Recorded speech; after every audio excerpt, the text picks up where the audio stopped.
And the funny part about this is that they were all allegedly involved in criminal activities between September 11th and November 2013.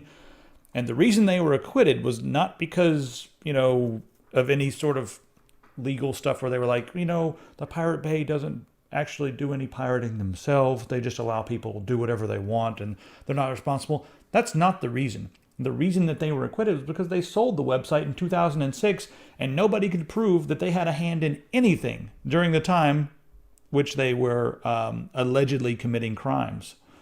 So actually, I think it's one funny. of the guys was in jail during the period, yeah, so yeah, he's like, yeah, he's running it from jail.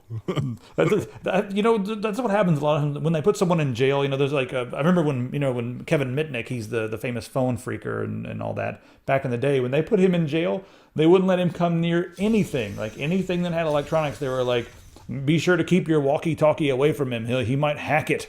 Just like, and then he'll be, and then the next thing you know, he's going to be hacked into AT&T's mainframes again by touching your walkie-talkie. Or they made sure that he was never allowed to, touch phones and that sort of thing. So I bet it's the same kind of thing with them. They were like, I bet he's hacking from inside that cell somehow.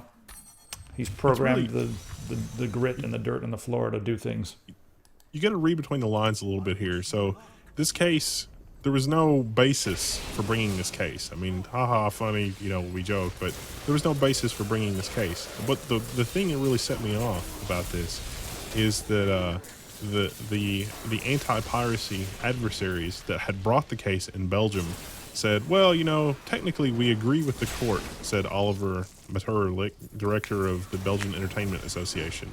So, well, okay, if you agree with the court, then why were you doing this? Just to harass them? And if so, they should be able to collect large sums of money from you for the harassment and the level of effort that they had to put into responding it. Because that, to me, that's tantamount to saying, yeah, we didn't really have a case, but we wanted to do it anyway just so we can harass them. Sounds good. Yeah, so. I don't know if I can see the guys involved with the Pirate Bay. I don't know if I can actually see them following up on that or trying to countersue or anything like that, even though they probably have legal grounds to do so. I don't know if I can see them doing that. They seem to be more of the type who are like, yeah, whatever, we have things to do that are not this. They're almost so anti-establishment. They're almost so anti-establishment that they won't even use it to their benefit. You know what I mean? They're like, oh, whatever, just go play court, guys, have fun. That's what I think that's what I imagine. That's how one of them ended up in jail. Yeah. Anyway, let's go on and talk about some nerdy hardware type things. Oh, wait. We've got these robots. So in Japan, we have the Megabots, right? And wait a second. No, Megabots is USA. And then in Japan, down here, we've got this video. It's I'll bring these things up so we can see them. So in Japan, we talked about this giant robot a few weeks ago, I guess. Anyway, some guys in the USA, they built their own giant robot. It's it's more of a mech than a robot. 2 people have to pilot this thing, and it can shoot paintballs at up to 100 miles an hour, 12,000 pounds, and what could possibly go wrong?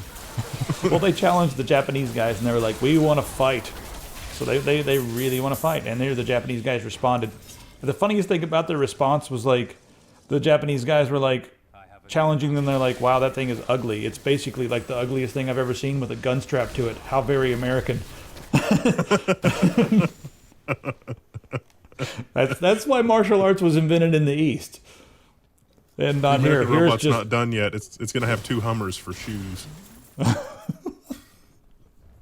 Yep, it's all martial, and they're martial arts. So, yeah, theirs is pretty damn nice. Anyway, it's gonna be about a year, and not even sure how this is gonna work because both of these are essentially the mech suits. They're piloted. So I'm not sure if robot is the correct term here. Everyone's calling it a robot, but it's more of a mech suit. And I'm not sure how they're both going to fight. Someone's going to get hurt. If it's just a paintball battle, is that cool? Like, you've got these giant robots, let's, put them on a boat and take them across the ocean and then put them together and then have them shoot paintballs at each other. That's kind of underwhelming. I mean, it's cool to see giant robots, but I want them to punch each other. I don't want them to shoot rockets. But you can't do that if it's piloted. Somebody put a supercut on YouTube of the new BattleBot series with just the robot battles from the entire season, and it was like 20 minutes long. So that's a show where it's like, 3 hours of filler and 5 minutes of action, and somebody was like, no, I've had enough of this. No. And so they just made a Yeah. YouTube video that's the entire season in like 20 minutes. It's like, yes, thank you. I needed that. But that's the way television is right now. Television's like, hey, we have to have this much segment so that we can sell this many commercials. So let's just hype the hell out of this stuff. And like, after these commercials, there may be some action. Just stay tuned, because if you look away, then they'll fight and you'll have missed it. But until then, we're going to talk about all this bullshit. So anyway, so IBM has already made some chips using a 7 nanometer manufacturing process. They're staying ahead of Moore's law here, and they are possibly 4 times more powerful than what we currently have available. Lots and lots of cool things going on here. And one thing that's nice is IBM, I mean, they're one of the biggest research companies in the world. They're partnering with New York State, Global Foundries, Samsung, and so I think it's cool that they're partnering up with some people. So that means we're going to see some 7 nanometer stuff happening. That'll be fun. And Intel's currently, what are they on, like 10 nanometer? I guess that's their next thing. Yeah. So this will probably keep us going for the next few years anyway. I'm still Intel's the heat 10 dissipation. nanometer may not really be. I mean, Intel's 10 nanometer. It's not always an apples to apples comparison, especially with Intel. They've sort of been fudging the numbers a little bit lately. So Intel's 10 nanometer may be more like 12 nanometers in the IBM vernacular. So Yeah.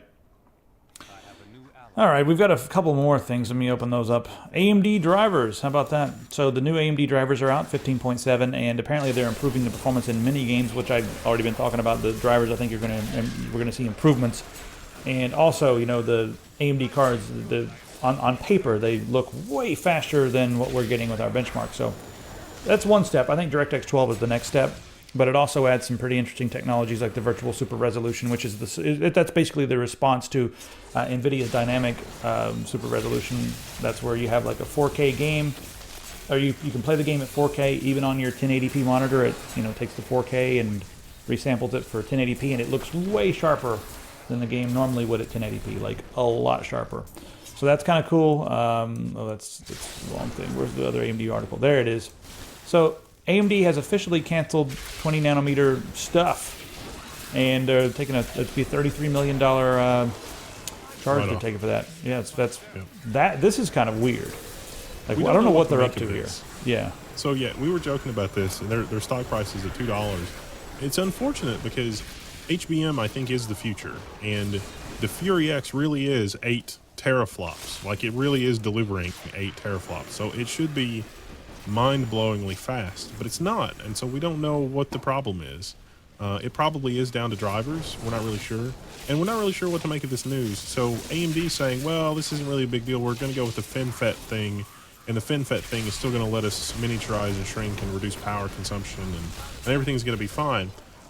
But I don't know enough about it to really know if that's an honest evaluation of the situation, or if they've got something up their sleeve with the production that they're doing to actually be able to pull this off. You know what would be interesting that we were speculating about earlier was if Valve would buy AMD.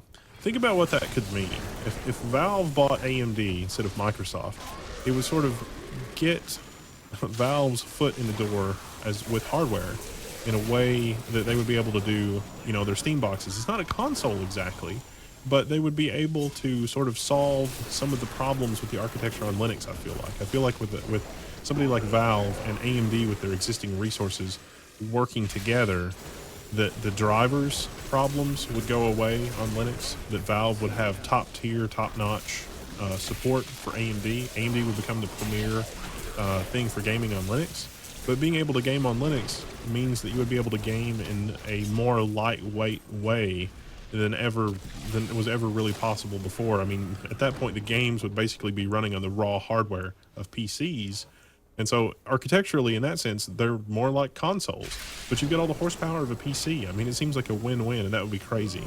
And Gabe's got enough money to pull it off. I mean, at $2 a share, he could probably, walk downstairs and break open the piggy bank and just be like, okay, will this be enough? Will this work? Will this be a thing? And then Valve would also have their fingers in Microsoft, Sony with the PlayStation, and the Wii, Nintendo with the Wii. I mean, they would at least have the industry connections there, and so we might actually start to see some Valve doing some stuff, maybe, even though Valve kind of competes. I don't know. It would be really interesting. That would And create AMD, that would create so well, many weird issues. Like, I mean, it not would not create a not, lot of weird issues. not I'm not saying like issues that are bad. It would just change the way things are done, because right now you've got AMD being used in the consoles. In the future, I mean, would Valve maybe be like, yeah, you guys can use AMD, but you got to run Steam instead of your crappy interface or whatever you guys want your PlayStation? No one would go for that. I mean, Sony and Microsoft would never go for that. So they would probably be using NVIDIA, or I think the next generation is probably going to use Qualcomm or ARM or something like that. Like something really low power and something to build really small consoles that, I don't know. I'm just speculating right now. The consoles are going away. Here's one way that it could work, and here's the real. So it's not even. There were some rumors about AMD being split off into a couple of different companies, maybe the hardware company and the other company.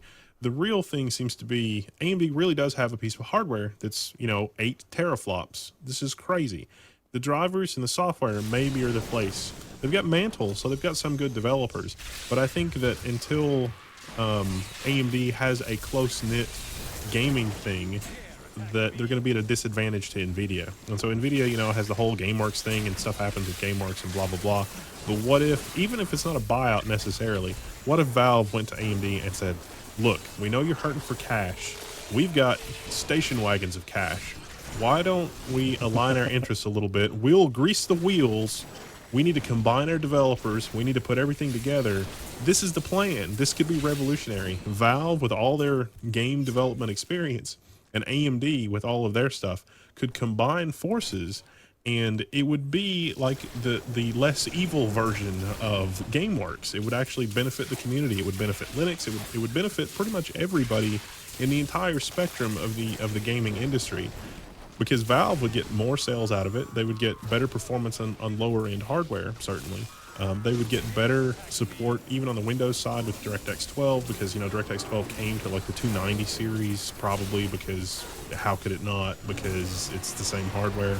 And you could see better performance on Linux and better drivers on Linux, because that's where Valve's interests are aligned, and AMD would be more inclined to free up some of those intellectual property controls and free up some of the other stuff, because, I mean, let's face it, their software is not cutting edge anyway. Would open sourcing it really be that detrimental to their bottom line, because they're already behind?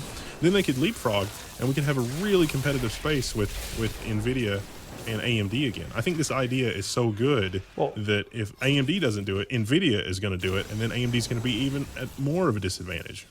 I can see NVIDIA really loving this idea, because they love things that are exclusive, and they love ways that they can create technologies that work really well on their stuff and kind of work on the other guy's stuff, but at a much worse performance. They love that kind of stuff, and I wonder whether AMD or NVIDIA were to team up with Valve. I wonder if that would give them an advantage for certain future technologies that come out. Would it be like the next version of whatever Hairworks or the TressFX or whatever? Is that going to be something that Valve rolls out for Vulkan, the Vulkan API, and is way more optimized for whatever platform that they are working together with? Or if they own AMD, it's more optimized for that. Is it going to give one of the brands an unfair advantage?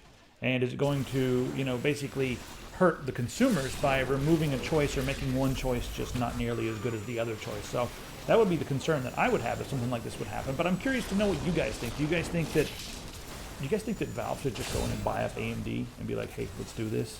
Do you guys think that would be a good thing? Are there some other nuances to this that we are missing? I'm not going to stay on this for the entire rest of the episode, but are there some other nuances in this argument or in this idea that we're missing? Let us know in the comments. It could be ask us, and we'll respond on the next episode of the Inbox, because it might be a thing. Yeah. All right, moving right along, let's talk about some science stuff here. So how about genetically modifying mosquitoes? Here's some genetic modification that I'm kind of for. They've genetically modified mosquitoes because they're having lots of trouble, especially right now. They're trying this in Brazil.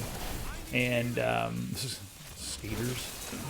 Popular Science says skeeters. I just read the subline or whatever. Yeah. So was it dengue fever in Brazil is really bad. Like 16 million cases a year. They call it the bone breaker. It's excruciating. You vomit and all this other stuff, and your joints hurt severely. and it's spread mostly by these mosquitoes. So they've genetically engineered the mosquitoes to not produce offspring. That's it. And they've reduced the population by 95%.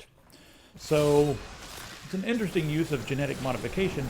I guess the question is, not having all the mosquitoes, was that going to do anything to the ecosystem? I don't know. Fewer cases of the fever, not less. Fewer cases of the fever, but what's that going to do to the other animals who, like the bat population and the spider population? I was reading the report. What's that going to do? I was reading the report from Randy, and they left off the next sentence, which was, well, it reduced the population of disease-carrying insects by 95%. However, the remaining 5% of the disease-carrying population eventually bred and became disease-carrying super mutants that were flying around and destroying people in the wasteland. So, yeah. They obviously haven't played Fallout, so they don't know about these things. And you know what? One other thing that's interesting is the mosquito population that they already have was resistant to the pesticides that they were using. So they were killing a lot of stuff, but mosquitoes were like, whatever. We've evolved. So just another step. They're going to evolve. Those 5% are going to go on and breed, and we're going to have like mutant malaria super mosquitoes. It's going to be bad. This is how we get super mutants, guys. This is how it happens. Yeah, and pretty soon they're not even going to be biting people. What they're going to do is they're just going to start launching their basically little disease torpedoes, and they'll have like. All right, let's check out what Boeing's been working on, because this is kind of awesome. It's a jet that's powered by nuclear explosions. Fusion. So more technology from Fallout right there. Right, here it is. So you've got your generator hooked up to your turbine in the front. You've got a couple lasers that shoot some radioactive material, creating a small fusion reaction, extreme heat, and then it's going to exhaust either helium or hydrogen out the back at an extreme rate, creating tons of thrust. And that's what they're working on there. Here is the patent all the way down here, but it's pretty interesting. I wonder how comfortable people will be knowing that that's what's happening, you know? This is only a patent, too, so we don't know if they've got an actual working version of this, because that's a thing. That's what Boeing's working on. Let's check out what Airbus is working on over here. Have you seen their patent? Their patent for bicycle seats in plane cabins? So, while they're trying to figure out lasers and fusion for flight over at Boeing, at Airbus, they're like, let's make them sit on bicycle seats. So this is actually one of their patents right here. That's exactly what I wanted when I was going to fly, is a bicycle seat.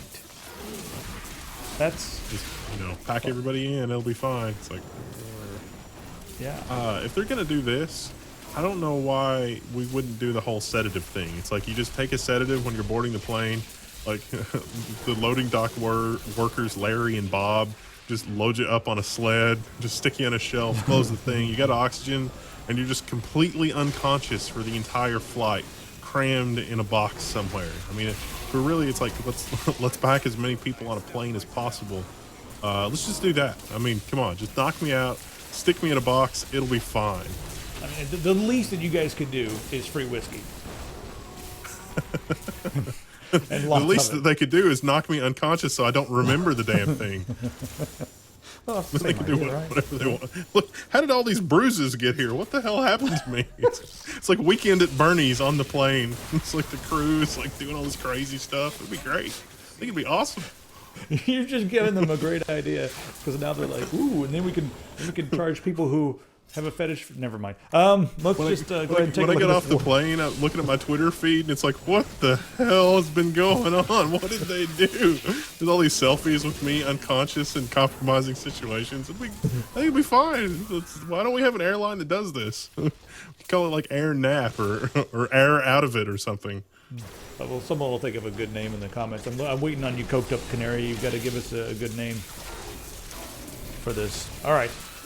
The Warcraft film is pretty much finished. As they're saying, they're waiting on 9 or 10 effect shot. I'm not sure if any of our audience is looking forward to the Warcraft movie, but it's supposedly almost finished. And then they're going to wait for the right time to release it. So they're not just going to release it whenever. They're going to wait until there's a ton of people waiting to go see it or something. I don't know. So, yeah, that's a thing. And Ubisoft, right? So there's an interesting thing here because digital games are a thing, but when you're Ubisoft and you have a game on the PlayStation, it's after launch, the physical copy goes down in price way faster than the digital copy, and the digital copy will stay the premium price for a long time. And someone was like, dude, what's up with this? You can go buy Far Cry 4 for 25 bucks in a box on Amazon. It wasn't the idea here that digital is going to be way less expensive to produce, so therefore you should be able to have sales and that sort of thing. And the response from the CEO of Ubisoft is kind of interesting, because it's basically his response. I'll sum it up really easily. Is like his basic response was, well, it's way easier to suck people dry of their money by doing it this way. On PC, it's really common that games go on sale, and there's huge sales, and also digital is a big thing on PC, whereas on console, buying things in a box is still king. That's still the way things work. So if someone goes to the store and buys it in a box, we're going to give them a discount because there's more people doing that. And if they want to buy it on the store through digital, they're going to have to pay for it. I mean, that's essentially what he was saying. It's just the way that they make the most money. He's left out a really important detail here, though. So he's not lying, except maybe he's definitely guilty of the sin of omission. It's equivocation. Yes, and the thing you got to think of here is that with digital versions, you're competing with your own retailers. With the digital version, you don't really have resellers. You need the resellers to resell the stuff, but you yourself, when you're selling, need to be the most expensive option. There's literally no other option to do it any other way. If they were undercutting the resellers would return to them the games that they had bought, which will cost them even more money than not having sold it in the first place, because they would have shipped them the game, done all the stuff, and then the reseller would ship it all back. And so not only would they lose the money from not having sold the game, they would lose the money from having had the game tied up for that long, and the interest on the loan and shipping fees, and I don't even know what all else. It would just end really badly. So the retailers have to always have the best deal versus the direct distribution, as long as we're sort of in this sort of transitionary model. The direct digital distribution will always be better, but the guy can't lower the price even though the profit margins are a lot better, because otherwise all of the distribution places will be super upset. Amazon would lose their mind. All the other distribution places would lose their mind. That's the value. The value is in the relationship between the distribution centers and the other stuff, because people do want to just go to Walmart and buy stuff, or they want to buy something from Amazon because that's where they're already shopping. They don't necessarily want to do it anywhere else. Steam is sort of changing that on the PC side of the world, but again, you don't want to compete. Like if somebody's got a console and somebody's got a PC and they see those as equal because they have brain damage, then they're going to say, oh, well, I can just do it here and I can get a deal and see it's cheaper and it's fine, because they've never heard of a Steam sale. So it's not exactly the same, but it's not really the whole story either. And something we can draw from that and tell everybody on the PC Master Race subreddits and other places like that where people tend to get into arguments with console owners, stop arguing with people with brain damage. That'll be the end of the show right now. It's like arguing with a turnip. I mean, come on. Oh, God. Sorry, have I done something bad? Yeah, we're probably going to get nothing bad from it. You can direct your hate mail toward me. It's fine. We have a hate mail account set up. It's neckbeard@techsyndicate.com. So just send any hate mail to neckbeard@techsyndicate.com. And actually, we should do an inbox segment just with hate mail. That would be so much fun. It was, yeah. The only reason I've got sort of console on the brain right now is because I was reading a really fascinating. There's sometimes I follow these things where independent devs get together and they're talking about really high level technical stuff about stuff they're doing with their games and how they're doing development and tessellation and packing and those sorts of things. And these are people that are not working on indie games necessarily. These are people working in the industry in large organizations that don't necessarily want to make it public, what they're talking about in their projects. And sometimes they got to be a fly on the wall in those situations.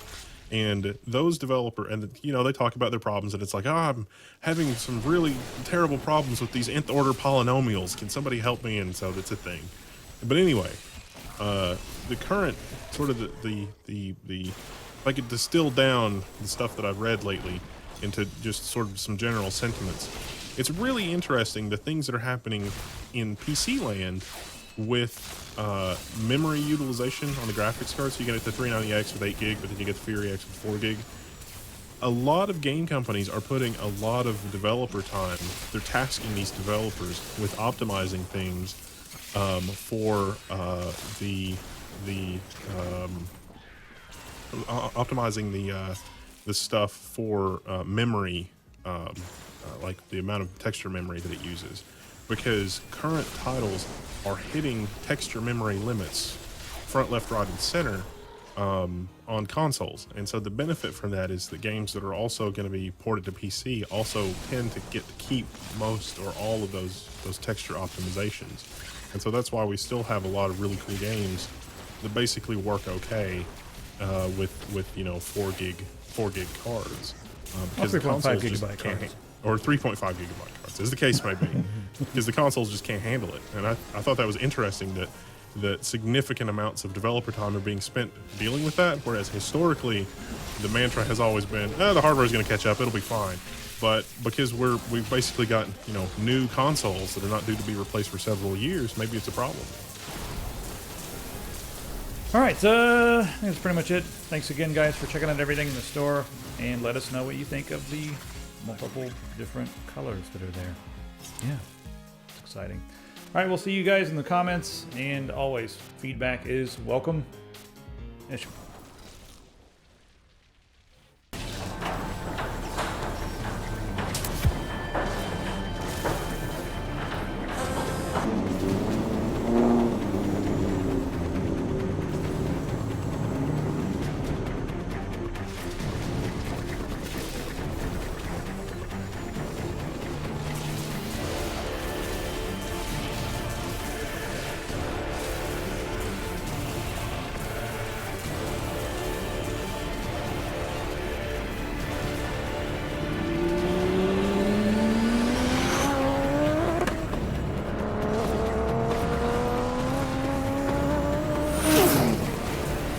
In the 1980s and 90s, Toyota engineered multiple engines capable of producing over 1,000 horsepower.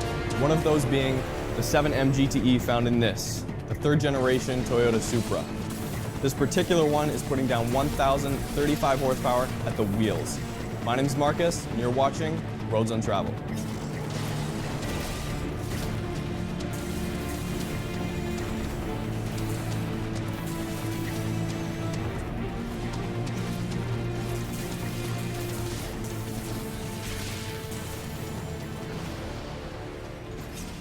Hey guys, we're here today with Dwayne and his Mark III Toyota Supra.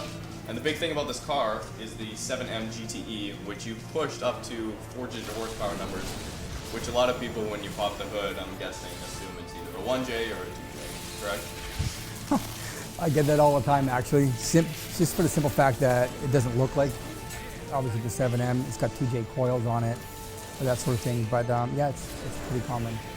And because it's running, maybe, because a lot of the people think, oh, it's a 7M, how many head gaskets have you gone through, and you know, how many engines have you gone through? It's you have to have thick skin to have one of these engines sometimes.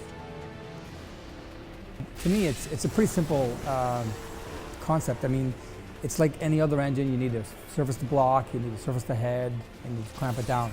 The one thing with the 7M you have to do is you put the timing cover on with the block, and then you shave it at the same time, clamp it down. I have mine down specifically to 100 foot-pounds. Right from the beginning, was the plan to build to 1,000 horsepower, or did you kind of start doing modifications and then somewhere along the way you were like, hey, I can really do this? Like any addiction, it gets worse as you go. So I started off with just a couple of minor mods. Eventually it progressed into 260 horse, 5 turbos later, second engine later. It's where is that today? Compression's pretty much like stock. Turbo is a 75 millimeter. It's a Garrett, a GT4202 with a 115 exhaust side. Boost right now, it's 32 pounds of boost, makes 930 to the wheels on race gas. A little shot of nitrous is 1,035.92, so I call it 1,036. Pump gas, it's just under 800. It's 22 pounds of boost for 800 horse.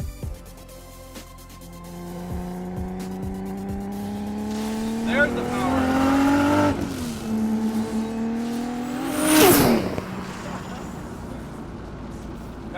That wasn't even half throttle right there. Just barely got on boost.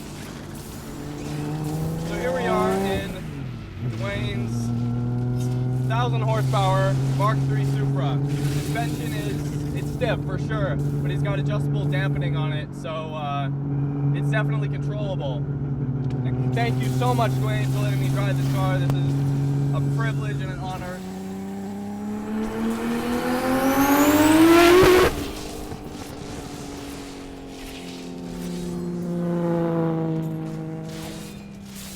If you have a car, and I mean, like, I've been into cars with like 400 or 500 horsepower as a passenger. If you have a car like that, I mean, let's be real, that's cute. You jump in a car like this, there's just no comparison.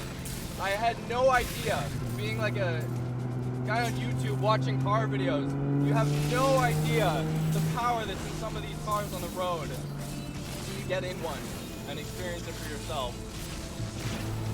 I mean, commenters will be like, oh, you only have 1,500 horsepower, there's Gallardos out there making $2,000. This is at 740 at the wheels right now, and it is absolutely insane. I have no idea why anyone would need any more power than this in a street car. It's insane.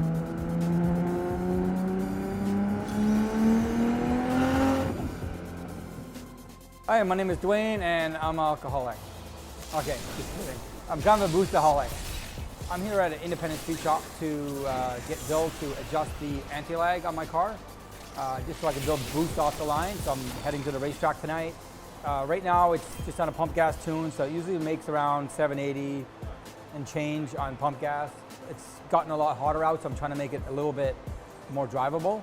Also, just put a wideband in it, so you can do recalibrate that. So Bill's going to do that as well. So.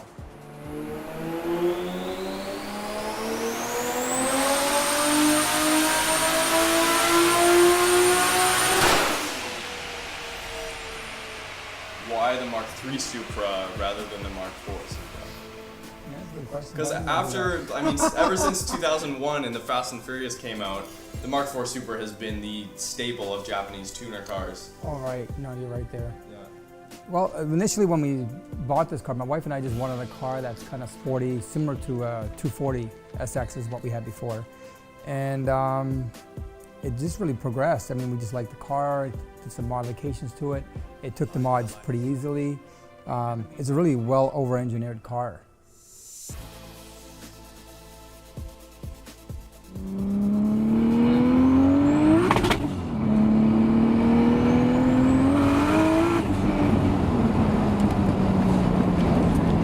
Nothing that fast though.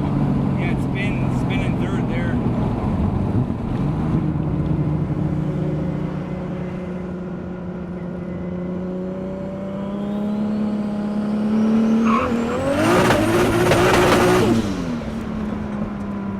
This engine's been in this car since 2008. A friend of mine, Ron Ramirez, he's a good buddy of mine. He actually built the bottom end. Then we sent the head out, get it done. It's got custom 300 lift cams by TED, makes them in Ontario. The normal head work, gutted head, springs, valves, that sort of thing.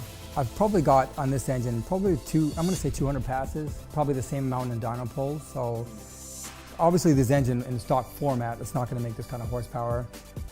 Some people have gone and pushed them up to 600-700 horsepower. Yes, the 2JZ can handle a lot more in stock form, but for how long is another question, right? So anything that you want to build as far as horsepower, 800 plus, 750 plus, you're going to have to build it anyway, so I decided to build this. So it's got stock crank, stock Toyota bearings still, stock fuel rail, just tapped to a -8 in the back, JE pistons, custom titanium rods.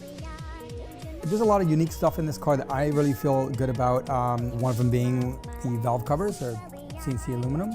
My friend Ron, he designed this radiator. It's a custom dual pass. It's a dual top feed instead of a top and a bottom.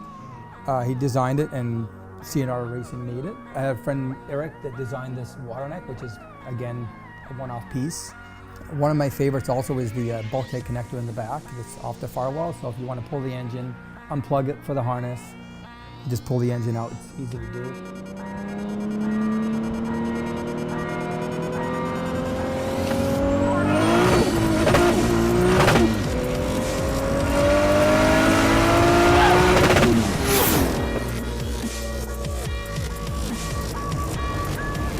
All right. Oh, that's fucking awesome. I was just telling the other guy, I said, maybe I'm just used to it. It doesn't feel that bad to me anymore. Oh, it's awesome. I'm awesome, dude.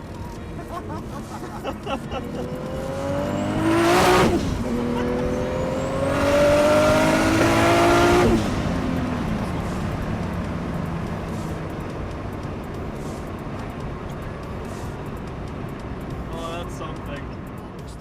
A lot of people, because it looks pretty, think I don't drive it, but my wife can attest to this. When I go home, I got a ritual. I open up the hood, I put a fan on it, keep all the engine bay paint so it's all clean. I spend, usually, if I drive it for one day, I spend the rest of the week cleaning it. So that's how I keep it the way it is. But to give you an example, a friend of mine, Shay, Jay Hall, and Brittany, we all went down for a cruise to Toyota Fest recently. And total mileage I put down was, for the Americans watching this, would be 2,500 miles, 3,000 miles in a 4-day period. It's built to drive, but it's also built for horsepower. And I can also take it to the track if I feel like it. So I see on the top of the hood here, you do have some battle scars. Tell us a little bit about that and what happened there. Actually, that's funny because I had this car repainted in 2009, stripped, and I just went out to the track. I had a little smaller turbo on it than this one. It was a T88. It was making maybe 800 horsepower, 820 I think it was at the time.